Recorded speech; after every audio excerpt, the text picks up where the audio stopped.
Olá, boa noite. Hoje o ND vai falar sobre um assunto de utilidade pública. Acidentes ou lesões não intencionais são as principais causas de morte de crianças de 1 a 14 anos do Brasil. Ao todo, mais de 5 mil pequeninos morrem e cerca de 110 mil são hospitalizadas anualmente. Sobre isso, a gente conversa com a médica assistente da pediatria da Santa Casa de Santos, doutora Heloísa Ventura. Boa noite, doutora. Tudo bem? Boa noite. Muito obrigada pelo convite desse tema tão importante para a gente que atende no pronto-socorro. Acidentes domésticos acontecem corriqueiramente, né, doutora? Do dia a dia. Infelizmente, a quantidade de casos parece que vem até aumentando, né? Falta de informação? Eu acho que, assim, às vezes a falta de informação, às vezes a gente acaba, nessa vida corrida que a gente tem hoje em dia, tá conectado no celular e ali você acaba deixando o seu nenê perto, mas sem observar. E a gente vê um aumento de acidentes hoje em dia também por causa disso. Quais os acidentes mais comuns, acidentes domésticos? Depende da faixa etária. Abaixo de 1 ano, a gente tem um grande risco do sufocamento, né? Porque o bebezinho ainda ele não consegue se virar. Então tem que tomar muito cuidado. Às vezes eu tenho assim horror àqueles kit berço cheio de coisas, né? Que são lindos tudo nas bonitinho, fotos. São maravilhoso. lindos, mas são um grande risco. Porque as crianças podem ali virar, né? E se sufocam mesmo, né? As vias aéreas ainda são muito pequenas e eles não conseguem desvirar. Então é uma grande causa que pode levar ali à morte ou um grande dano cerebral. Com a criança mais velha, né, depois de 1 ano e pouquinho que começa a andar, a gente tem outras causas, né, os afogamentos. Então eu sempre brinco que criança não pode ter nem numa bacia de água por perto, porque a criança tem loucura por água, né? Eles vão mas atrás. agora no verão, né? Esse calor que a gente está, não pode então ver as uma piscinas, as banheiras são sempre um grande perigo para a infância. Então as quedas, né? Isso a gente está falando da primeira infância, Na né? primeira infância, as quedas. Então, como a gente estava conversando do andador, né? O andador é uma coisa que tem que ser proibida, porque ele é proibido e desestimulado pela Sociedade Brasileira de Pediatria.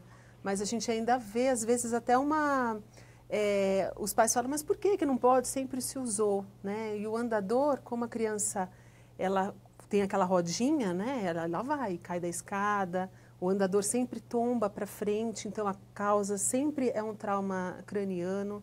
Então você pode ter grandes tragédias por causa esses brinquedos que inicialmente parecem ser até legais, né? Mas eles um são incentivo para a criança começar a andar, mas se ela não tem o equilíbrio necessário, ela não está pronta. A própria coluna dela não está pronta. E tem um estudo americano que um dia no andador atrasa em 9 dias você andar sozinho. Porque tudo no ser humano é o desafio, né? Então você fica sentado, depois você engatinha, depois você fica em pé.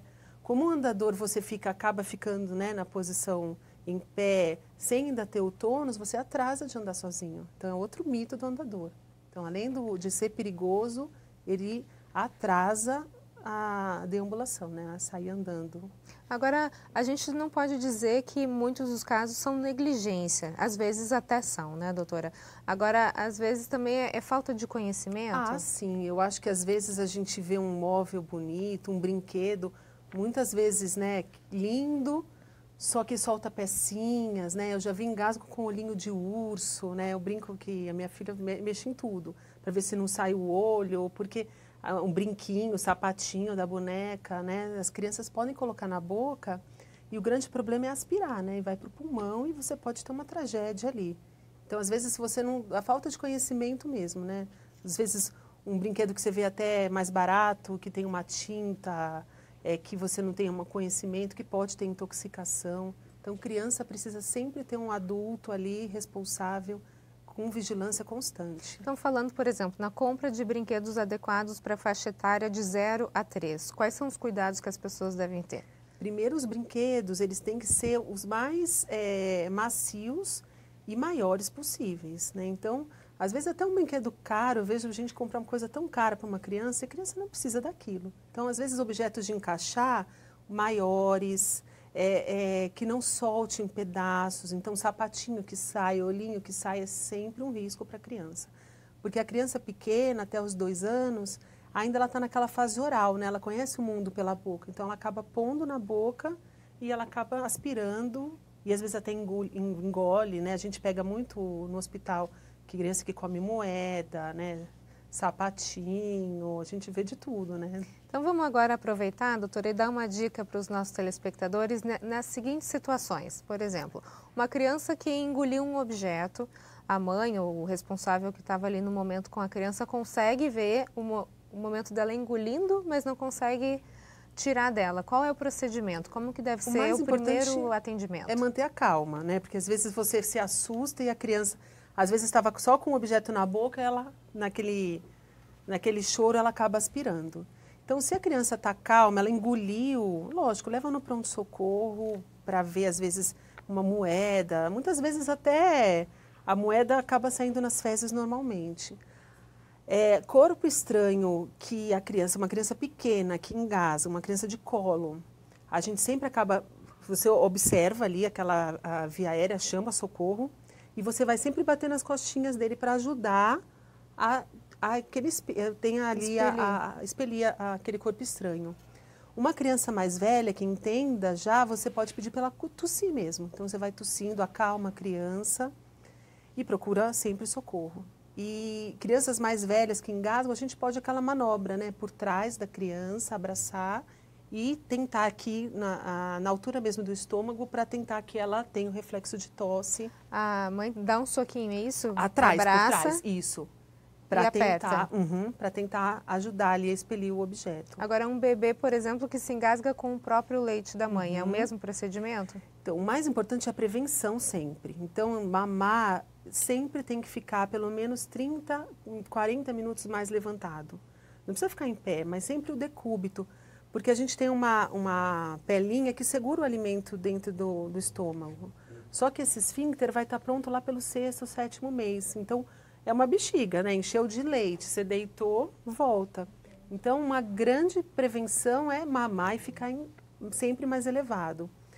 Agora, a criança que mamou e aspirou, né, engasgou, sempre vira a criança e bate nas costinhas para ajudar ali a liberar aquela via aérea e procurar um socorro médico sempre. Aquela ideia de assoprar na criança para tomar um susto, isso é conto da vovó? Não, é conto da vovó e às vezes você assusta a criança mais. E aí aquela criança que tinha um objeto, uma via aérea um pouco mais alta, ela acaba engolindo e piorando ali o problema. Agora, se a gente for falar, tem a questão da queimadura, por exemplo, esses acidentes domésticos, um dos principais é... Criança, mãe se distraiu, chegou perto do fogão, queimadura. Como tratar? Pasta de dente é o que todo mundo fala. Não, e a prevenção também, né? Criança não é para estar na cozinha nunca. Então, a gente até orienta, né? Aqueles portõezinhos na porta, as panelas sempre nas bocas mais de trás e com o cabo virado para dentro. Mas às vezes isso já aconteceu, primeiro você tem que manter sempre o local limpo. Então passar pasta de dente, clara de ovo, não. Mantém sempre bem limpo e procura auxílio médico. Ou seja, lava com água corrente. Lava com água corrente, não estoura nenhuma bolha e procura o auxílio médico. Porque aquela área é uma área que vai provavelmente ter infecção. Então, se você coloca mais coisa, às vezes chega no pronto-socorro, tem tanta coisa passada ali que até você remover tudo para começar a tratar, acaba piorando. Causa mais dor ainda. E causa mais dano. Ok, no próximo bloco a gente continua a falar sobre os acidentes domésticos. Nós voltamos em instantes. Até já. O ND está de volta e o nosso assunto de hoje são os acidentes domésticos e eu converso com a médica assistente da pediatria da Santa Casa de Santos, doutora Heloísa Ventura. Doutora, a gente está falando sobre cotidiano, né, o que acontece no dia a dia das famílias e a gente precisa de orientação nesse aspecto.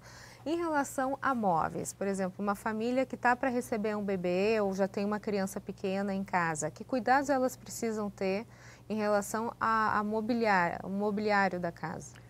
É muito importante, Roberta, que a gente, quando você vai receber uma criança na sua casa, né, o seu filho, essa casa tenha que ser projetada para essa criança. Então, o grande problema são as janelas. Então, onde tem criança, precisa ter rede ou grade. E grades difíceis de tirar, não aquelas grades removíveis. Porque por mais que você fale, a criança ela é boazinha. Ele não vai. Não existe criança boazinha. Ela é curiosa, ela vai na janela e um grande acidente ali, uma tragédia pode acontecer. Os cantos têm que ser todos mais arredondados, né? Porque a criança está correndo E criança não tem muita noção de espaço, né? Muitas vezes está aprendendo a andar, então ela acaba correndo e bate a cabecinha, aí pode se cortar. Então, ou os móveis arredondados, ou se você já tem um móvel, são vendidos aquelas proteções. Né? Eu já vi até aquele macarrão de piscina cortado, e a pessoa coloca ali. Então, às vezes não é porque não é caro. Sim, que você consegue fazer uma adaptação, né? Um isopor, alguma coisa flexível. É importante também as maçanetas. Então, a criança gosta de se esconder. Então, maçaneta, às vezes, que você fecha e não abre, só abre por dentro, é um perigo para a criança. Porque, às vezes, você não consegue abrir a criança e a criança fica trancada ali. Então, chave, porta chaves, com chave. Quarto com chave, né? Porque se perde ali a chave, a criança está presa ali, né? Então, a gente tem que pensar em tudo, né? Quando você chega no ambiente para a criança, tirar todas as coisas de vidro, né? Aquele objeto pequeno, a criança vai naquilo. Então, tem que esconder e tem que se adaptar para ter uma segurança maior. Agora a gente falou da questão das redes de proteção.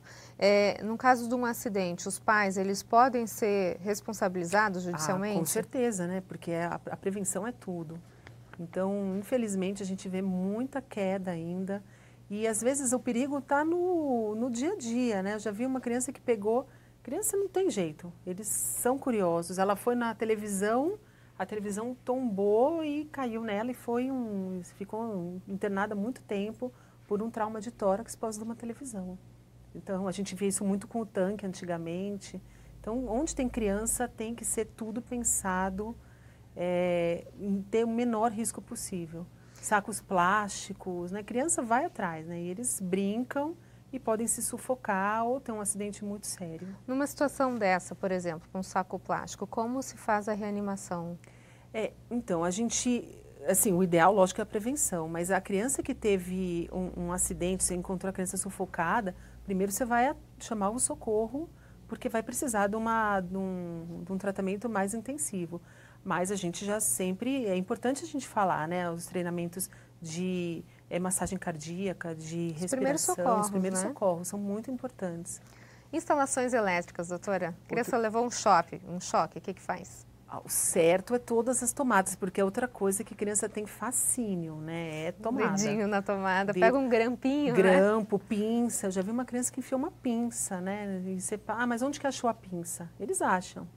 Então, todas as tomadas no alto, tampadas, as instalações elétricas, né? Infelizmente, a gente tem um grande número de choques, que são emergências gravíssimas, né? Com parada cardíaca, sequela neurológica.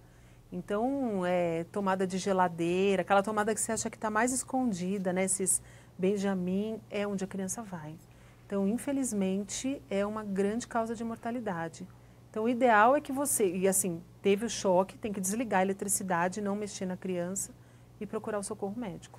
Falando de bebê, a questão do cercadinho, teve uma época que ela deu problema, né? Da questão do sufocamento, dependendo de uma marca, eu acho que a criança durante a noite esbarrava. Porque o colchão não era muito junto do estrado, então a criança... Tem que ser justo. Tem que ser pelo menos, no máximo, um dedo, né? Porque a criança vira e a criança sufocou, né? Num berço portátil, né? Quais os cuidados que as mães devem ter? Ou a partir de que idade não se coloca mais a criança no cercadinho porque ela pode tombar? Não, a criança...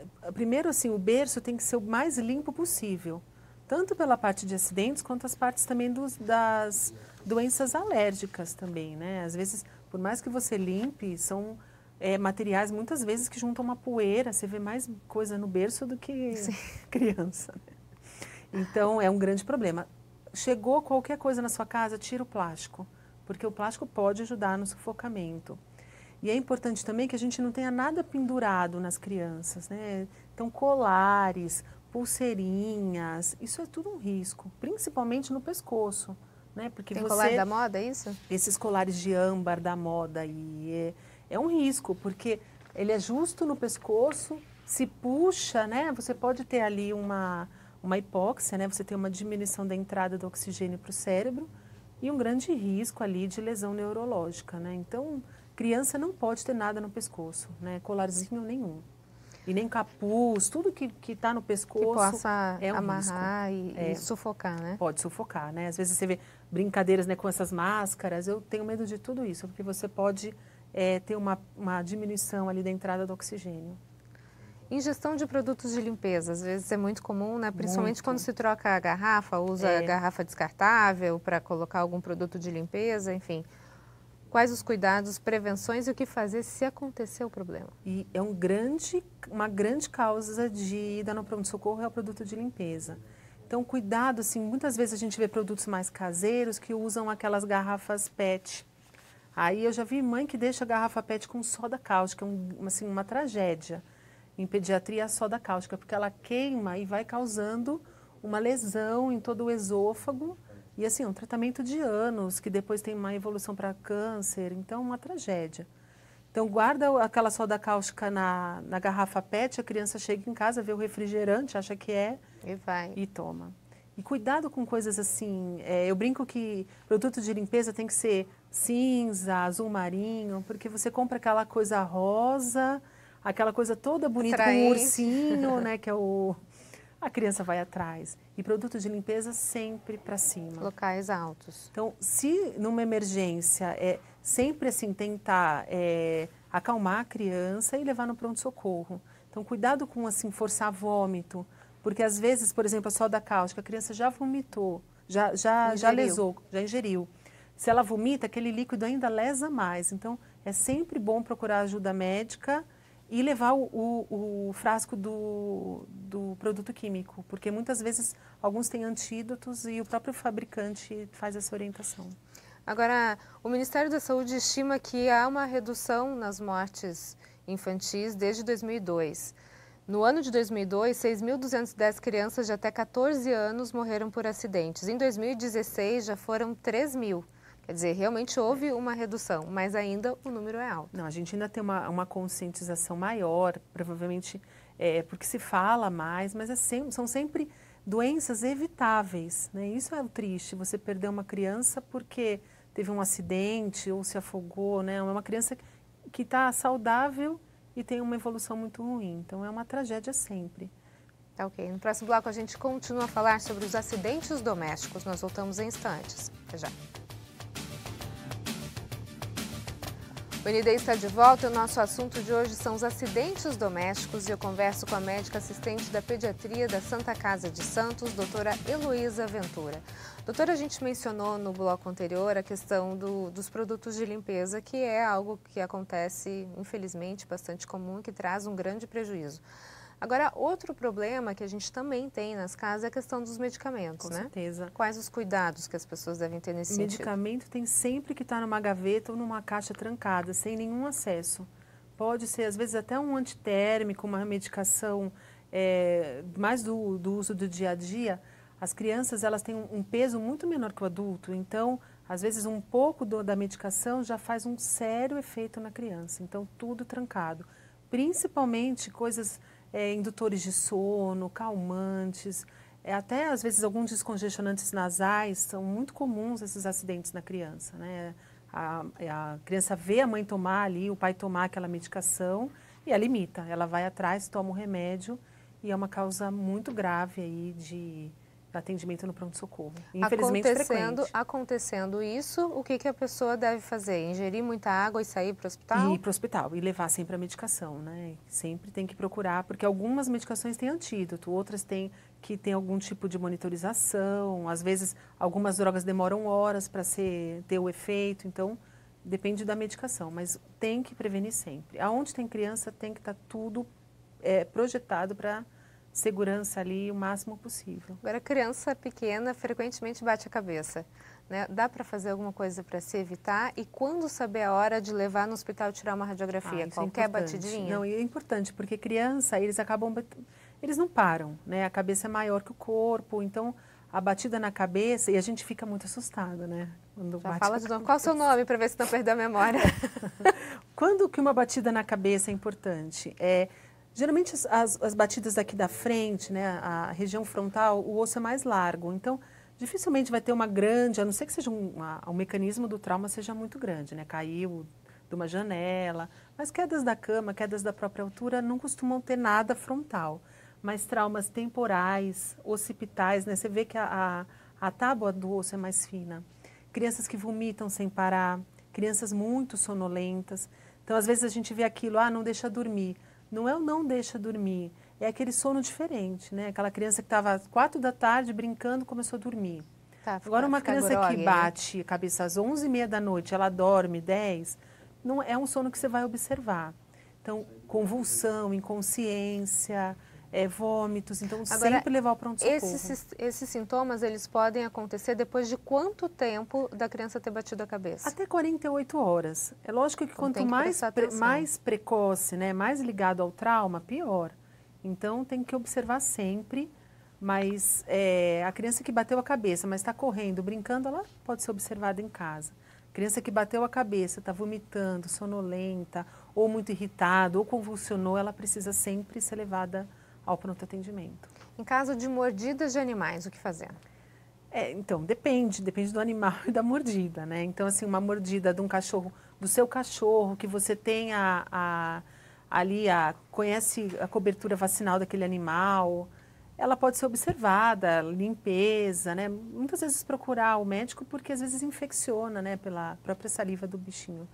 Agora, uma mordedura na rua de um animal desconhecido, ou morcego, né, que às vezes a gente pega, né, criança que... Sim.